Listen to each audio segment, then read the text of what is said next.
Então, primeiro agradecer a todos que nos estão aqui a ouvir e também depois os que vão ouvir no podcast, que isto também é depois vai para o podcast. Agradecer aqui, hoje temos aqui o Pedro Henriques, comentador da Sport TV. Já estou aqui a chatear há algum tempo para vir aqui falar um pouco sobre as suas ideias e que isso é o mais interessante e o mais importante. Foi um bocadinho chato, mas fica aqui também o meu elogio, porque não sou muito, mas é um dos comentadores que eu mais aprecio neste momento a comentar e a falar sobre futebol. Isso para mim é o mais interessante, por isso, Pedro, agradecer-te imenso por teres aceito este convite. Acredito que é um gosto enorme ter-te aqui. Espero que as pessoas que nos estão a ouvir agora e os que nos vão ouvir depois também que aproveitem e desfrutem desta partilha. Obrigado, eu é que agradeço o convite. De facto não é fácil, primeiro porque foi na altura do Mundial, e no Mundial era impossível, porque eram todos os dias o trabalho e até à noite, e portanto foi preciso fazer aqui uma semana de intervalo, quase sem futebol, para poder voltar então. Agora aos poucos eu voltei a trabalhar só na terça-feira, e portanto ficou mais ou menos agendado também esta hora que normalmente existem estes lives e os podcasts. Normalmente é a hora que eu trabalho, entre as 6 e 7 e as 10, 11 da noite, mas ontem trabalhei à noite, hoje à tarde, e portanto hoje era o dia que encaixava bem. Ok. Pedro, primeira pergunta, é normal, é como é que isto começou, como é que surgiu esta oportunidade de futebol, já sabemos um bocadinho, mas podes falar um bocadinho também sobre isso, mas de ser comentador de um canal de referência aqui em Portugal.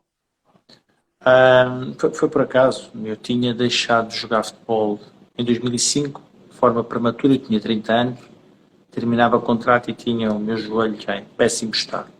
E, portanto, os meus 2 últimos anos foram com 2 cirurgias ao joelho. Aproveitei também para tirar o primeiro e segundo nível do curso de treinador, mas o último ano foi muito mal. Fiz 3 jogos, lesionei-me à terceira jornada e não consegui mais recuperar. Fiquei um bocado desiludido com o futebol, com algumas pessoas e o clube onde eu estava, havia ali coisas que não faziam sentido para mim, e eu desliguei-me do futebol durante 2 anos, não houve futebol para ninguém. Depois fui convidado para ir à Sport TV. Na altura, agora o programa chama-se Fan Zone, que é quando as pessoas, os telespectadores ligam para lá e fazem perguntas. Algumas depois esticam-se um bocadinho, mas é mesmo. E na altura era o fórum, acho eu. Eu fui convidado, acho que o tema era um tema que eu conhecia bem, que era ordenados em atraso, penso eu, nos clubes, de jogador. Os meses, no meu tempo, os meses tinham 60, 90 dias, portanto, eram meses diferentes. E nem sempre o pagamento, a maior parte das vezes, uma boa parte das vezes, não em todos os clubes, felizmente, havia atrasos.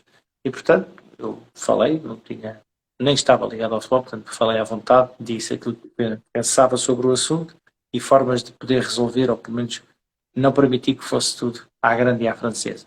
Portanto, foi uma vez, e depois fui convidado outra vez noutro programa mais à frente, e depois convidaram-me se eu gostaria de fazer disto um trabalho, ou ser remunerado para fazê-lo e com regularidade. Pronto, e foi assim que começou. Isto foi em 2007, portanto, fim de 2007, início de 2008 é quando eu começo na Sport TV. Ok. Pedro, em termos também para as pessoas perceberem, porque é um pouco diferente, e também gostaria de perceber também um pouco como é que isso funciona, em termos de preparação para os jogos, porque tu comentas jogos, certeza que também tens alguma preparação específica. Também gostaria de saber como é que tu te preparas para depois comentar um jogo, certeza que tens uma base para que vais informado para comentares determinada informação. Fala-nos um pouco também sobre isso, acho que é interessante. Bom, normalmente na fase inicial, por exemplo, depende das provas do campeonato da Liga Portuguesa, é mais simples, porque nós vivemos com isso todos os dias, mas depois, à medida que os campeonatos, ao início é sempre mais trabalhoso, porque tu tens que pesquisar os jogos particulares, as informações, quem é que jogou, quem é o treinador. Nós já conhecemos mais ou menos os jogadores, pode haver um ou outro que não conheças, mas eu também sou daqueles que acha que, não sei se são muitos ou não é? Que o comentador, está no jogo para analisar o que está a acontecer. A mim interessa-me pouco, quer dizer, a minha missão, a minha função ali é analisar o jogo e o rendimento. Para mim não faz muito sentido eu, comentador, estar a falar, por exemplo, do Mandelinho, que jogou no Moab, jogou aqui, jogou ali, fez 30 jogos ali, fez 40 gols ali, o histórico, o jogo está a correr. Ok. E eu, quando estou a ver, depois faço o mesmo, e há para todos os gostos, para todos os estilos. Portanto, eu, quando estou a ver o jogo, ou se estou a ouvir na rádio, eu quero que me expliquem o que é que está a acontecer e como é que a equipa A e a equipa B, o que é que podiam fazer para terem mais sucesso. Sei lá, estou a perder, o que é que eu acho que era possível fazer para dar a volta ao jogo, para empatar. Do outro lado, o que está a ganhar, perceber como é que o treinador deles está a mexer, o que é que eu tenho que fazer para ainda acabar mais com eles, para fazer mais golos e não sofrer. Esse é aquilo, a minha missão é tentar explicar o que é que está a acontecer no jogo, porque é que esta equipa não está a conseguir criar situações, porque é que esta equipa do outro lado está a permitir tantas oportunidades para gol. Isto só para dizer um bocadinho sobre a preparação. O meu foco na preparação para um jogo é ver quem é que tem jogado, como é que eles têm jogado, normalmente quais são as substituições que o treinador faz. Os treinadores têm muito, a malta que está cá fora acha que são teimosos, não são teimosos, é que têm um trabalho, teimosos sobre nós que cá fora e queremos resolver, e é fácil cá fora, é fácil de resolver. É perceber um bocadinho, de acordo com aquele tipo de treinador, o que é que ele costuma fazer quando está a ganhar, quando as coisas estão a correr mal, o que é que ele muda, quem é que costuma meter. Habitualmente, os treinadores têm ali 2, 3 jogadores que metem. Depois é conhecer os jogadores e ver as características.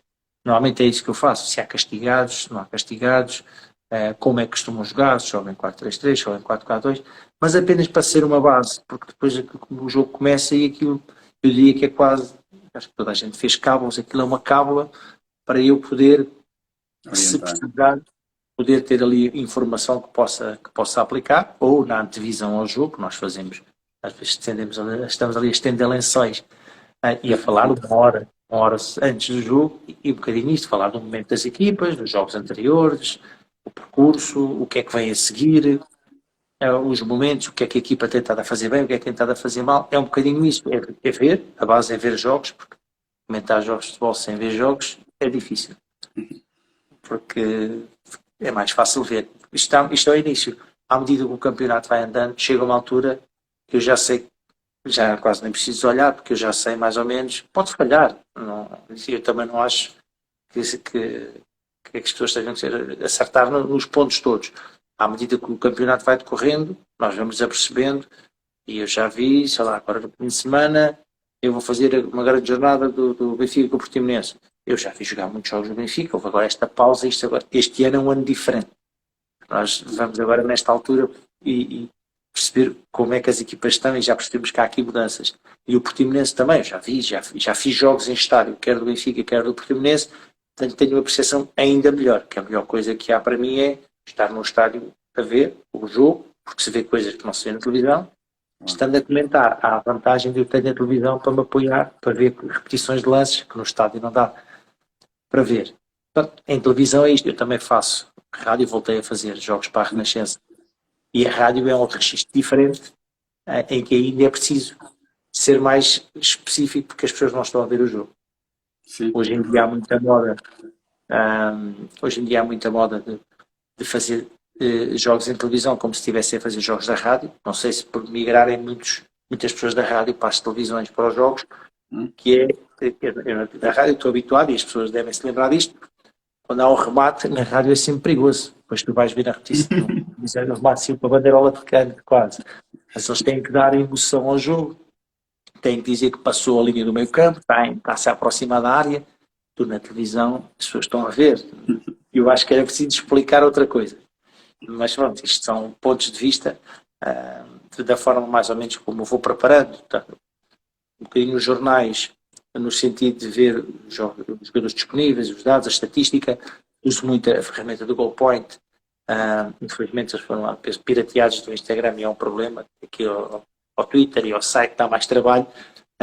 Eu vou ver a estatística no sentido de ser um complemento, e há malta que tem um bocadinho. Eu sou da prática, eu não sou da teoria. Portanto, eu acho que as duas partes podem funcionar. Normalmente a malta mais da prática do jogo, que jogou e que treinou, não liga muito aos números. Havia muito essa ideia. Eu não sou assim, acho que muitos não são assim.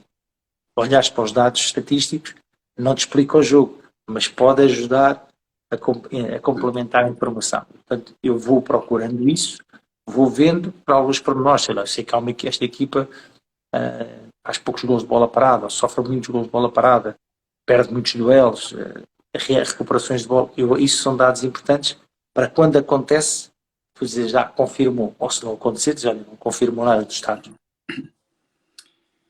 Sei que também acompanhaste muito o Mundial, foi um mês intenso, mas aí a preparação já foi um pouco diferente, visto que Sim. apanhaste países que é normal, não acompanhaste tão, Sim. não acompanhas tão bem. Aí já sentiste um pouco mais de dificuldade em termos de informação ou até foi relativamente acessível? Pois, relativamente, eu não conhecia tantas, havia seleções, por exemplo, a Arábia Saudita, a própria seleção marroquina, a Coreia, sabia como é que eles jogavam, mas não acompanhava os jogos deles. E, portanto, por exemplo, o jogo da Arábia Saudita com a Argentina foi uma surpresa, mas para quem está a comentar o jogo, isso não é um problema pela identidade. Eu estou ali a observar, para tentar explicar porque é que a Argentina, depois de estar a ganhar, permitiu uma equipa que não concede, eu não concedia e continuo a não conceder muitas oportunidades ao adversário, como é que é surpreendida. E depois lá vem a questão dos duelos, da forma como a equipa defendia e a questão do fora de jogo ou não, por 1 centímetro. Se eu diria que em 2 ou 3 lances por 1 centímetro, a Argentina podia ter goleado, acabou por perder. E isso é preciso explicar, não é tão preocupante, mas também no Mundial tens que entrar devagarinho, como estás a entrar numa turma nova, numa equipa, não vais logo a campeão, vais devagarinho e vais crescendo com a competição e chegas ao fim e já dominas aquilo tudo, a meio lá. E da seleção, também tocámos aqui no Mundial, foi uma competição que acompanhaste mais de perto, em termos de nós só a ver, partilhavas um bocadinho mais nos comentários. O que é que achaste da nossa campanha em termos do Mundial? Visto também não podemos fugir a isto, temos da nossa qualidade individual, que temos uma das melhores seleções que, pelo menos eu que me lembro, é a melhor, ok? Desde que eu vejo futebol, mas digo das melhores que temos até hoje. Qual é a tua opinião em relação à nossa campanha e se podíamos ou não fazer melhor em relação ao que fizemos? Poder fazer melhor, sim, mas eu acho que fizemos bem. Se eu comparar aquilo que fizemos, se eu comparar a qualidade de jogo, mesmo no Euro 2016 para agora, esta foi a melhor de todas, desde lá e até agora. Eu diria que, sei lá, aqueles tempos em que perdíamos com a França, se calhar nessa altura jogávamos tão bem como agora, mas em termos de rendimento depois do Euro e da Liga das Nações em 2018, Portugal nunca esteve tão bem, do meu ponto de vista. O Mundial da Rússia é mau, do ponto de vista é mau. Este último Euro também é mau e, portanto, a Liga das Nações também acabámos por não conseguir esta qualificação. Isto está tudo misturado, depois as competições, o Euro com o Mundial, com a Liga das Nações, com a qualificação, com o Euro, com o Mundial, enfim. Mas eu gostei, acho que tivemos bem, acho que mesmo no jogo em que fomos eliminados fomos melhores, não fomos melhores no aspecto que decide os jogos de futebol, que é a eficácia na finalização, porque se o tivéssemos feito, como a França fez, como a Marrocos, a primeira guardou, poderíamos ter ganho, porque nós continuo a pensar que nós somos melhor que o Marrocos, fomos melhor em quase todos os aspectos, não conseguimos. Houve coisas que eu acho que podíamos ter feito melhor, mas isso é para quem está fora. Eu percebo que no momento é difícil, porque a verdade é que nós não permitíamos muitas oportunidades, à exceção outra vez do cruzamento que acabou por dar um golo, um erro, não é? É um erro individual, mas de vários jogadores, o cruzamento não é pressionado, não há um bloqueio, uma obstrução ao ponta de lança, só que faltou meter um escadote e subir, e o Diogo depois também, que não é um guarda-redes que cometa muitos erros, acaba por cometer um erro que não se apercebe do movimento do Enesiri nas suas costas para ganhar a bola. Tínhamos tido antes, outra vez, bola parada, este foi um Mundial em que nós, nas bolas paradas defensivas, tivemos muito mal, isso é um aspecto que o futuro treinador terá que melhorar, é possível fazer, porque nós temos jogadores muito fortes no jogo aéreo, mas criámos oportunidades, tivemos uma boa dinâmica, conseguimos circular a bola, acho que fomos pouco agressivos nos duelos e isso era importante, porque o Marrocos é fortíssimo nisso e nós precisávamos de nivelar isso um pouco mais nas segundas bolas e quando foi preciso apertar, nós nas trocas eu acho que não fomos muito felizes, mas eu percebo a ideia e eu fiquei satisfeito, honestamente. Claro que fiquei triste e com azia por ter perdido, mas talvez tenha, em relação às 2 competições anteriores, 2, 3, contando já com a Liga das Nações, eu acho que foi a melhor prestação. Nós estivemos bem, cometemos muitos erros, mas no aspecto que eu acho que Portugal não era forte, com o Fernando Santos já desde há algum tempo, que era a questão da organização defensiva, no sentido da perda da posse da bola, a nossa reação à perda da bola e os erros de posicionamento, com o nível de jogador que temos, o nível que eles têm, aceitando que na seleção é difícil trabalhar isto bem, é muito mais difícil do que num clube, porque não tens tempo para o fazer. Eu acho que nós podíamos fazer muito mais e melhor nesse sentido. A questão de conseguir pressionar uma equipa que pressiona bem, e nós não somos, e uma equipa que não comete tantos erros de posicionamento. Nós sofremos bastantes golos e muitos era possível de serem sido amenizados. Pedro, sabemos que a Argentina foi campeã, ganhou o Mundial, sabendo que quem ganha tem mérito, mas na Claro. tua ótica, em termos de futebol praticado, sabendo que isso não interessa muito, o que interessa é ganhar, achas que foi em termos só, tirando o resultado em termos de futebol, achas que foi um justo vencedor? Sim, quer ganhasse a Argentina, como acabou por ganhar, quer ganhasse a França, tiveram momentos de grande qualidade. Os argentinos mancharam um bocadinho o comportamento do jogo com a Holanda e ali alguns, até depois nos festejos, a questão do Martínez, que mancharam um bocadinho, porque é preciso saber ganhar e eu acho que nesse sentido não souberam ganhar, mas foram os melhores.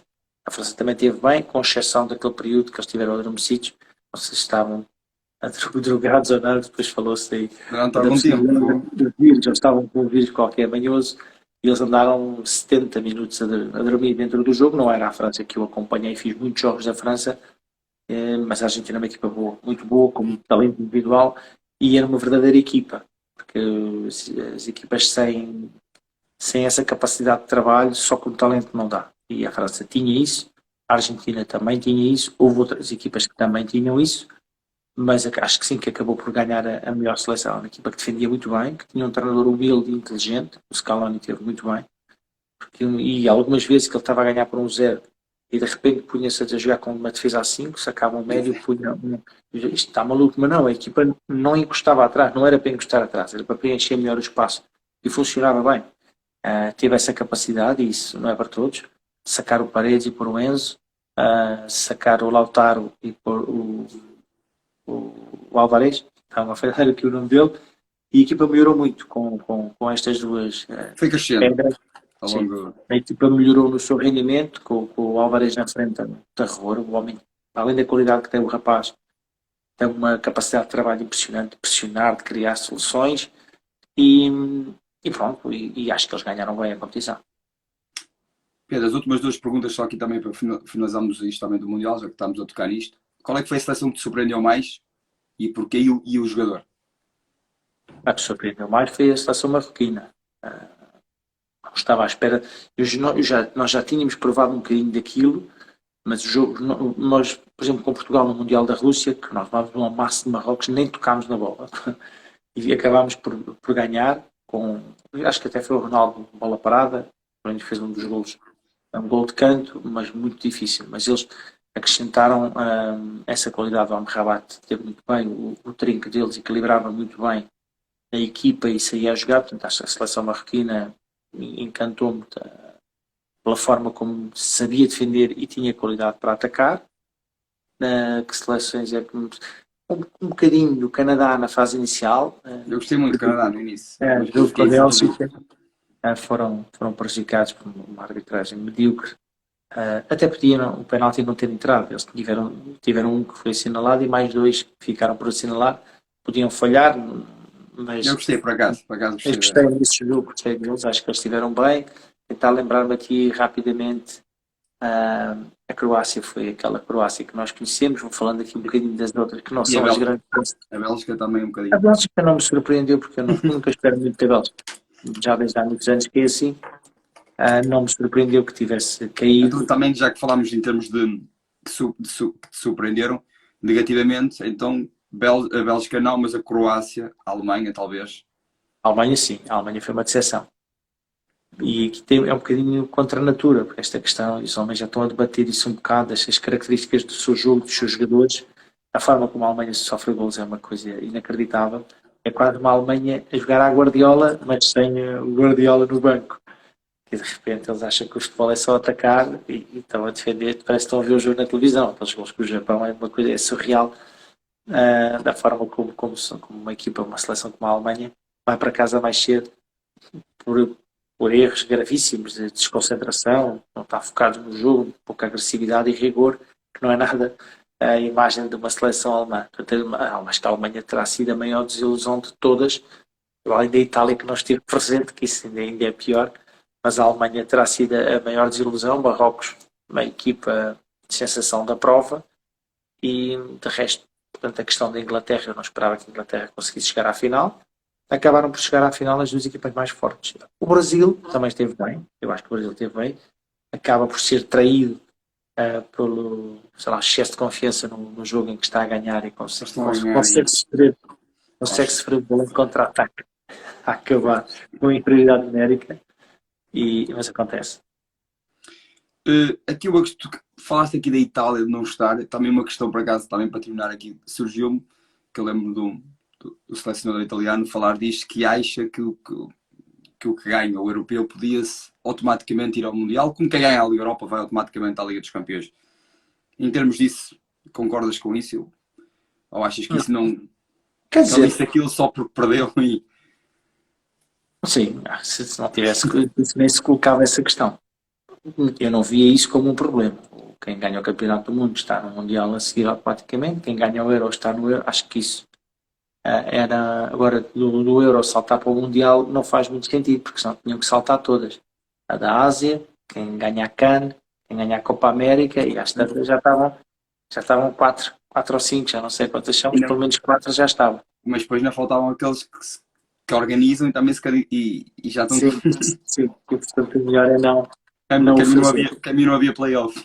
Não, havia, porque agora com o Ivan vais ter agora, no próximo Campeonato do Mundo já vão ser jogos que nunca mais acabam, ainda mais jogos do que foram. Só não passa quase quem fica em quarto, basicamente, não é? Sim, como aconteceu bem, nós na conta disso ganhámos um Euro. Nunca tinha acontecido e acho que não vai voltar a acontecer, que no grupo de 4 passam os 3 primeiros. E assim não é o que vai acontecer, não é o que vai acontecer no Mundial. Lá chegaremos, não sei como é que vai ser a questão, sei que são muitas equipas, são cada vez mais seleções, aquilo vai estar espalhado desde o Canadá, Estados Unidos até ao México. É o México, são os 3. E portanto, eu acredito que os grupos vão ficar porque como se tivessem, é quase como se fossem continentes diferentes, porque as distâncias são muito longas, mas aquilo há de ser feito, depois a questão dos grupos e dos oitavos de final, dos quartos de final e por aí fora, hão de ficar bem próximos, é de avião, mas não convém andar a passear muito. Sim. Partindo agora um bocadinho para o nosso campeonato, tivemos um ano, como abordaste logo no início, um ano um pouco atípico, por causa desta paragem aqui. Isto acontece na Ucrânia, não é? Paragem aqui um pouco para no meio de inverno, mas nós não estamos tão... e acho que muita gente não vivenciou isto aqui em Portugal, porque acho que nunca aconteceu desde que me lembro. Em termos de... Falando um pouco da paragem, até à paragem, Pedro, se olharmos aqui para o Benfica, achas que foi mais mérito do Benfica ou do mérito dos rivais, até à paragem do nosso campeonato? É sempre assim, não há outra forma. Nós em Portugal temos um mau hábito, que é defeito de formação, talvez, de formação e defeito de formação, que é achar sempre que, e nós ouvimos isso todos os anos, este ano vamos ouvir, dependendo de quem ganha ou quem não ganha, os que não ganharem vão dizer que não houve verdade esportiva. Portanto, quando não ganham é dizer que os outros fizeram batota. Só quando são os próprios a ganhar é que há mérito e não houve verdade esportiva, que é uma coisa que não é fácil no futebol a ver. O erro está lá sempre. O Benfica teve muito mérito e apanhou uma fase em que o Porto, até à paragem da seleção, não para o Campeonato do Mundo, da outra anterior, talvez em setembro, já não me recordo quando é que foi, o Porto não arrancou bem, perdeu um bocadinho a identidade daquilo que era a dinâmica, a agressividade, a ofensiva, a velocidade, a reação à perda da bola, a pressão. Sim, o jogo de Rio Ave, depois teve mais um outro jogo. E teve mais jogos assim, mesmo tendo ganho alguns, que era, quando nós olhávamos e dizíamos, o Porto não está a jogar à sua imagem, não é a questão de jogar à Porto, a imagem que tem feito com o Sérgio, com bola e sem bola, e por isso foi perdendo pontos. O Sporting também teve muito abaixo, a equipa que sofria os gols, sofria e permitia muitas oportunidades ao adversário, que era uma coisa completamente ao contrário do que tinha sido nos 2 anos anteriores com o Ruben Amorim, e portanto há sempre isto, não se cava um fosso tão grande só com mérito. A redução do Benfica para o Sporting era um fosso muito grande, porque o Sporting estava bastante mal e o Benfica bastante bem. O Porto conseguiu corrigir um bocadinho a trajetória, mas ainda assim estava a uma distância que era mais longa, agora é ligeiramente mais curta, mas ainda existe. E, portanto, sim, o Benfica teve muito mérito, arrancou muito bem e houve algum de mérito do Porto, bastante de mérito do Sporting, mas olhando agora para o que estamos a ver, vimos que agora no regresso do Campeonato do Mundo, e isto já tinha acontecido com o Sporting, eu fui fazer o jogo do Sporting com o Braga, à Taça da Liga, e vi um Sporting muito forte, um Braga completamente desconcentrado e foi goleado, mas eu gostei muito, acho que o Sporting cresceu muito nesta paragem, abrandamento, não pararam, mas não houve campeonato, acho que o Sporting aproveitou para crescer muito e voltar aos processos que tinha, conceder poucas oportunidades e criar, os jogadores sempre a esticar nas costas da linha defensiva, movimentos da bola a entrar ou em combinações próximas ou sempre a explorar a profundidade, haver várias alternativas, não ser uma equipa tão previsível a atacar e uma reação à perda da bola agressiva. Os artistas da frente, os três da frente, mais artistas ou menos artistas, têm que fazer aquilo que o Sporting fazia, que é têm que trabalhar rapidamente para estancar a saída do adversário. Portanto, o Sporting e o Porto melhoraram, o Benfica aparentemente regressou a cambalear, vamos ver agora. Agora não vai haver tempo para lamentos, e eu falei sobre isso hoje. Eu tenho que encarar cada jogo, cada lance como se fosse o último lance da sua vida, porque se não for assim, e as equipas mesmo as mais fortes, as equipas grandes, isso acontece nas seleções também, se não tiverem essa agressividade, a concentração, o rigor, quando não tiverem a bola a funcionarem todos como operários, a grande qualidade que tem individual acaba por se esbater em relação aos outros que podem não ter tanto talento, mas têm agressividade, intensidade, organização. Hoje as equipas trabalham cada vez melhor, as mesmo mais pequenas trabalham perto da forma que trabalham as equipas grandes, têm menos talento. E daí vem a questão, mas se eles conseguirem ser mais rápidos, mais agressivos, mais focados, mais concentrados, essas coisas todas, aquela diferença que é assim, passa a ficar só assim. Se ficar só assim, os grandes vão ficar com as calças na mão algumas vezes. Sim, faz em termos de paragem, pode ter sido um pouco mais em termos benéfica para o Sporting, conseguiu reajustar certos comportamentos como abordaste, e o Porto também, mas o Sporting, eu acho que o Sporting mais como abordaste em termos defensivos, o Sporting consentia poucas oportunidades no ano passado, se formos ver os golos até sofridos, em comparação com a primeira metade em termos da paragem, como falaste.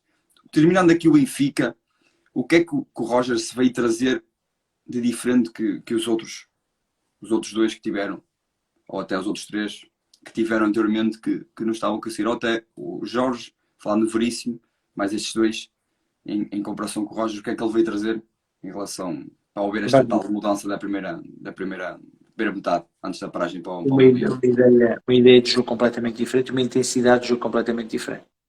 O Benfica era uma equipa que não sabia, não reagia bem à perda da posse da bola, uma equipa que se partia, que jogava longe, que deixava a sua linha defensiva muito exposta aos ataques do adversário, e tu começavas a ver, o Otamendi, o Vertonghen na altura, eram batidos com facilidade, eram sempre, qualquer equipa, a partir do momento em que recuperava a bola no seu setor recuado, rapidamente saltava aquela espécie de pressão, que não era pressão nenhuma, eram jogadores que apareciam ali do Benfica para tentar roubar a bola, e com 2 toques estavam 4 jogadores ou 5 batidos em relação à linha da bola. Isso era uma aberração.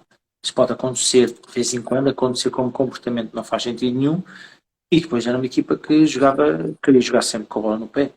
E com o Roger Schmidt, mais no início do que nesta ponta mais final, eu vias muitas vezes o Neres a esticar à frente, o João Mário a esticar à frente, jogadores a solicitar a bola no espaço, sempre uma linha mais comprida e apoios próximos. E depois o portador da bola escolhe o que é melhor. Não pode estar sempre a colocar a bola nas costas da linha defensiva, mas faz essa gestão. E essa variabilidade de opções criam dificuldade a quem defende, porque se só jogares com a bola no pé, que era o que acontecia na maior parte das vezes com o Benfica, ou quando mandava a bola para o Darwin resolver o problema, se tu não tiveres uma variedade da forma de atacar, torna-se mais fácil de controlar. E, portanto, uma reação à perda da bola, equilíbrios, ele tem o Florentino e o Enzo, em que o Florentino equilibra, por exemplo, as subidas do lateral. Isso não acontecia no Benfica, o Weigl não saía dali e não tinha essa intensidade no seu jogo. quando o Bá, por exemplo, sobe, é o Florentino que fica encarregue de fechar as costas, a antiga, o lateral sobe, é o Trigo que vem equilibrar, e do outro lado faz o Enzo, e portanto tem qualidade na posse da bola. A questão dos desequilíbrios, o Benfica tem o Rafa e tem o Neres, mas teve um João Mário mais forte. Portanto, eu diria que a ideia de jogo era muita intensidade, agressividade, pressão alta, e foi assim que o Benfica, eu acho que fez uma primeira fase da temporada fantástica, até à paragem. Teve aquele jogo em Guimarães, que acabou por perder com o Vitória, por empatar, aliás, com o Vitória. Foi menos conseguido, portanto, sempre que a intensidade do jogo do Benfica morre um bocadinho, a equipa tem dificuldade. Claro que eles querem fazer sempre isso, e às vezes não conseguem, e há mérito do adversário, como houve mérito do Vitória. Mas acho que foi isso, uma ideia de jogo completamente diferente, um discurso que estávamos habituados a ouvir 200 vezes à frente, mas a bola é redonda, e isto não é como começa, é como acaba, e ou o Benfica corrige a trajetória, ou vai ser difícil acabar em primeiro. Sim, porque acabaste de falar há pouco do Benfica, não perdeu no Vitória de Guimarães, mas perdeu agora em Braga. E se repararmos, as únicas 3 equipas que não estavam imbatíveis em termos de campeonato acabaram por perder no primeiro jogo, logo após o Mundial. Pá, que Saint-Germain perdeu, o Nápoles perdeu hoje, em casa do Inter, se não estou em erro, se foi um 0, se não estou em erro. E o Benfica perdeu o 3-0 com o Braga, principalmente coloquei a questão em termos de quem é que aproveitou também a paragem do campeonato. Interessante. É normal isso acontecer. Isto é como, às vezes senti isso quando jogava, estava ao intervalo, estava a ganhar na primeira parte, o jogo estava a correr bem e nós não queríamos ir para o intervalo, porque para, depois quando volta, tu já não voltas tão bem e os outros voltam melhor. É um bocadinho isso no campeonato. Está bom, deixa dar assim. Em condições normais, o que é habitual acontecer, eu não olhei para a estatística sobre isso, os dados, eu não sou muito historiador em relação ao futebol, andar a ver quem é que ganhou aonde e como e porquê. Mas olhando assim uma memória minha, eu diria que é frequente quando as equipas não estão bem aproveitarem a paragem para trabalhar bem e melhorar. Para aqueles que estão muito bem, o abrandar dá-lhe uma certa acalmia, pode haver um relaxo, pode ter sido isso. Não é uma coisa intencional, mas é uma coisa que facilmente pode acontecer. E esses dados que referiste, a questão do Nápoles, do PSG e do Benfica, pode ter sido isso. Ainda estarem em modo de deixar ver como é que está. O regresso de férias. E, portanto, esse primeiro impacto pode ter servido. Se as equipas conseguirem reagir bem, voltam ao comportamento. Se voltarem ao comportamento que tiveram, estão próximos de ganhar. Se não conseguirem, podem entrar em cada mais livre. Sim. Pedro, estamos quase aqui a terminar. Não gosto de ser muitos 40 minutos, 40 e tal, por causa depois vai para o podcast. E depois as pessoas chateiam muito quando é muito. Mas também queria aqui uma outra questão ainda do nosso campeonato. Paragem voltou agora. O Sporting está melhor pelo que parece. O Porto também está melhor. Mas sabemos que o Sporting está atrás dos 3. O Braga, depois vem o Porto, depois vem o Benfica. Em termos de contar do terceiro para cima. Sim. O Sporting para ser campeão, mesmo sabendo que tudo matematicamente é possível, mas também tem que perder o Braga, também tem que perder o Porto, não basta só perder o Benfica. Na tua ótica, sabendo que é possível, claro, mas difícil. Depende até como é que vão sobreviver ao mercado. Hoje havia a proposta do Tottenham, ou não, pode ser bluff, pode ser conversa só. Se o Sporting não perder jogadores, eu acho que pode ter uma boa possibilidade, mas é como tu disseste, uma coisa é estar a 9 pontos do Benfica, outra coisa é estar a 9 do Benfica, depois ainda está a mais não sei coisa, 4 ou 5 do Porto, depois ainda tem o Braga à sua frente. Eu diria que se tivermos um bocadinho de paciência e esperar até ao fim de janeiro e as coisas vão se alinhar, porque agora o Sporting, imagina que o Sporting vai à Luz e perde. Sim. Fica muito difícil. Seguir ao Marítimo, não é? Agora imagina que o Sporting vai à Luz e ganha, isto muda no instantinho. Sim, claro, isso é só aqui. Só falar entre dois, Sporting para o Benfica, mas depois ainda há o Porto aqui no meio. Entretanto, depois do Porto, no início da segunda volta, vai jogar outra vez com o Sporting. E o Sporting vai jogar outra vez com o Braga. E portanto, eu diria que no fim de janeiro, também para ver aqui se o Sporting, se o Benfica perde o Enzo, se o Sporting perde o Porro e o Edwards, ou não perde ninguém. O Porto não me parece que esteja em risco de perder nenhum jogador. Portanto, eu diria que vai ser muito difícil, porque uma coisa é estar a 9 pontos de uma equipa só, outra coisa é ter mais equipas no meio, e não são umas equipas quaisquer. O Braga, eu acredito que o Sporting pode ultrapassar o Braga, obviamente, porque o Sporting é uma equipa mais forte, apesar do Braga estar muito bem. O Braga vai ser chato. O Braga, na tua ótica, o Braga pode ser daqueles anos que pode, não é lutar pelo título, na minha opinião, mas lutar pelo acesso à Liga dos Campeões. Pode, eu acho que pode criar problemas, porque está bem, eu acho que é um Braga mais prático do que era no tempo do Carvalhal.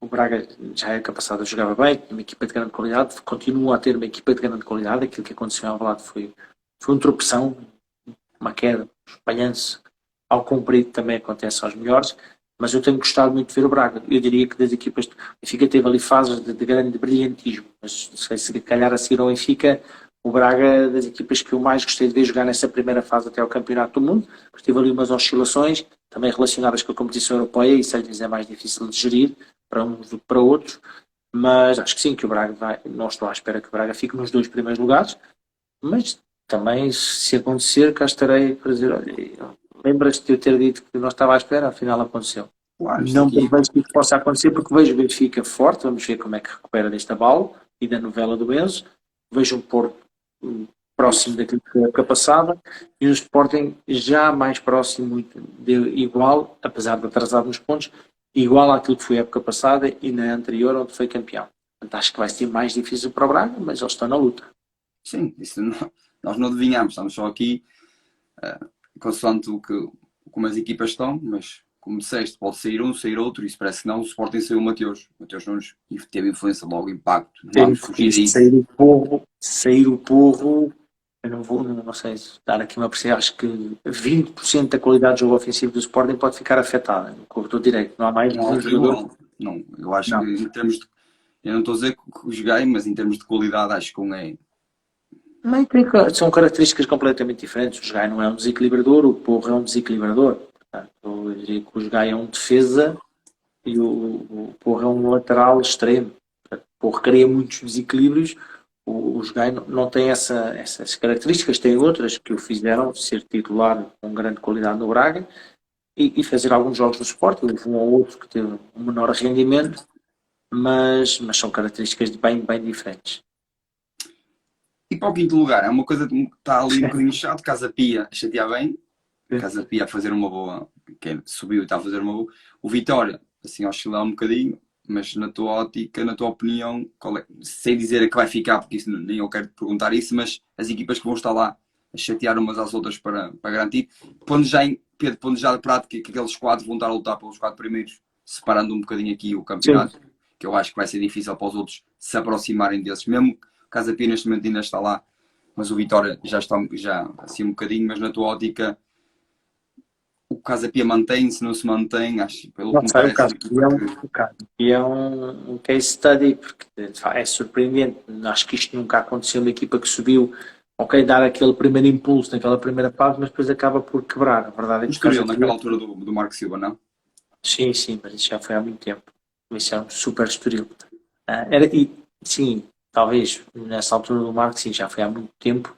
Eu lembro-me de ter feito um jogo do Estoril na segunda liga, que vai para a Taça da Liga, e que vai ao Bonfim. Vitória de Setúbal o Vitória estava na primeira divisão, e a equipa do Marco deu um amasso no Vitória. Eu acho que não ganhou o jogo, deu um amasso. Eles subiram, foram campeões, subiram e depois fizeram um grande campeonato.